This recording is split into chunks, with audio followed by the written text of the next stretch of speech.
taper week. So we're going to have a little chat about what it is, why you should do it, if you should do it, why people do 1 week, why people do 2 weeks, why people do none. We're going to cover people do none? all of that. Yeah. Because they're We'll worried. start with that. Sometimes, if you're doing lots of races, you can't do lots of taper weeks, or you're going to spend too much time with your training year doing less training and not doing enough. So that's why most people, you'll pick your bigger races and then taper for them. You might go, I haven't got any big races, but let's just say you've got 4 booked throughout the year. Yeah. If you do a taper week for each one, that's a month of steadying your training up, which a lot of you might not need to do or want to do. And that's what comes down to how hard you've been training in the build-up. Yeah. So you might find some athletes don't really do a taper week because They're that used to it. They're that used to it. They do 3 races in a weekend. I'm like... And they're consistent with what they're doing. How can you do more than 1 Hyrox in a weekend? That baffles me. That's how fit they are. I know it is. And it's interesting because a lot of people as well avoid tapering just because of it feels mentally weird. And you think, well, no.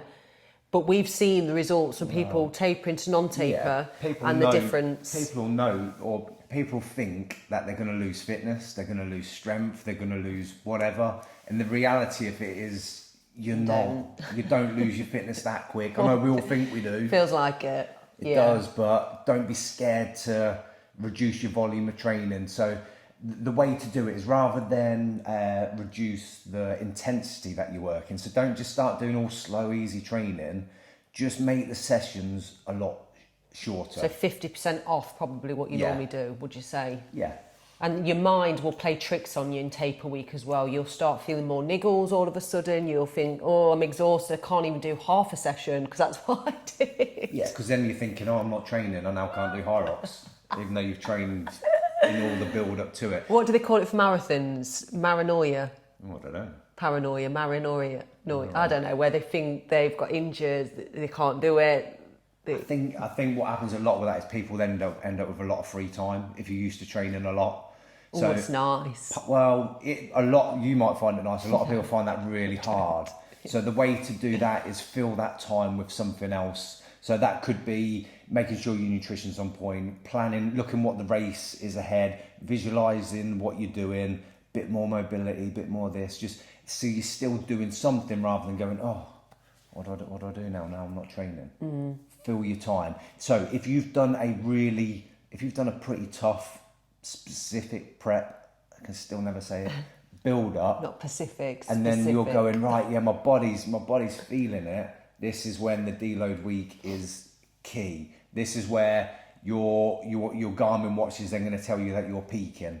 That's what you want after a couple of days. Remember when you got that on a peak, you had a peaking Garmin watch. Yeah. On the actual, just before our race. Yeah, I think you peaked after it. But then that was before Manchester when we did our PB. Yeah. That's interesting. I'll say that your watch isn't right. That's not. You've done the full Hyrox, then it says you're peaking when you're probably Mine never peaked ever until I peaked at a random stage after it, but not straight after. I've never, and it goes purple, and I was like buzzing because I've never had the peaking moment. So that's where, if that is all right, you use that information and adjust your taper next time. And also Whoop watches. I had a Whoop watch for a year. I don't know if anyone else has. I don't know. Again, you've got to trust the data, but apparently that does help, but not mentally. But it does help give you an idea of your feelings on sleep and busy days and stressful life and adjusting your training for it. But you know, when mentally, if you have a Whoop watch or a Garmin and it tells you you're absolutely wiped out on the morning of your race, mentally you've got to push past that because you've done the work and you should have tapered nicely. What about when people do a 5k flush? I don't know why I find that funny. Yeah. Flush the legs, or what's it called? Or lactate flush, but you ain't flushing any lactate. But there's nothing wrong with doing a bit of a run beforehand. No. If that's what you're used to doing and that's what you want to do. Same on the day of your event. If you want to do a bit, do a bit. Yeah, do what's right works for you and what your body is used to. And I was going to say... Go on.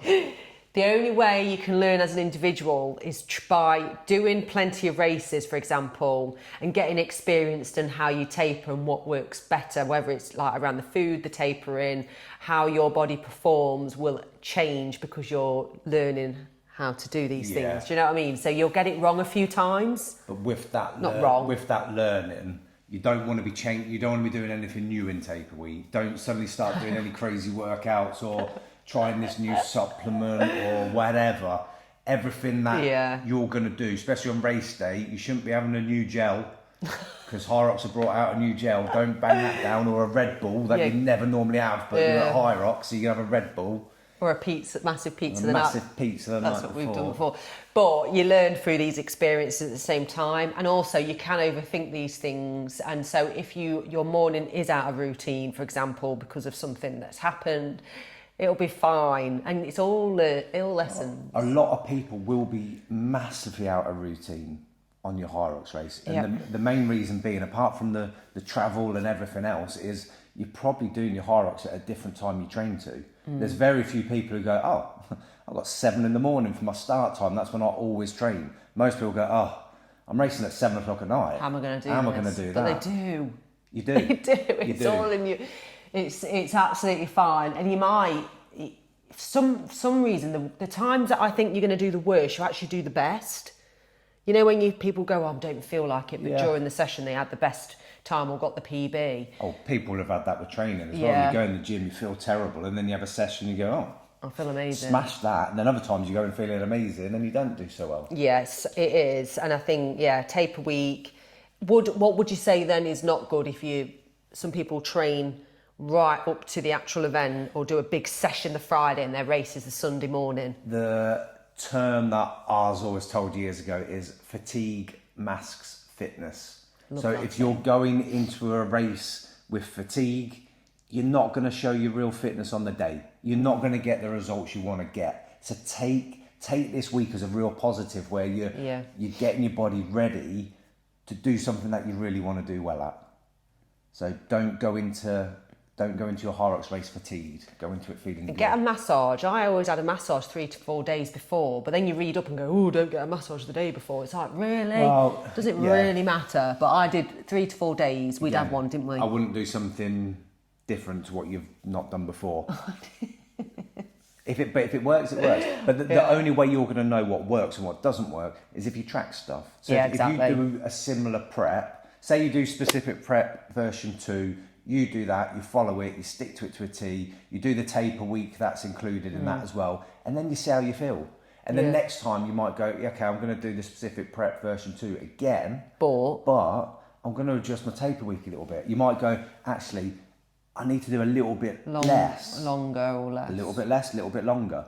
We've done it before. We used to do a full sim, 90% effort, so it's not obviously that bad, but a week before our event, and then we would learn, let's try it 10 days before, didn't we? Yeah. And then I think we found that better, if that just gives you a bit of a heads up. But this is going out on the nights that the event in Birmingham started. So if you're watching this on a Wednesday night, for example, and your event is in 3 or 4 days, like, just to reassure you, if you're feeling like, oh, I feel like I'm not doing enough, you are, and it'll all come good. And if you're watching this and your race is in the future and it's helping you, then just like reassure yourself that you need to do less to do more on the day. Yeah, you can't massively improve your fitness in a week, and you don't massively lose any fitness in a week and strength. So take that deload week, enjoy it, embrace it, go smash your Hyrox race, and comment below how you get on.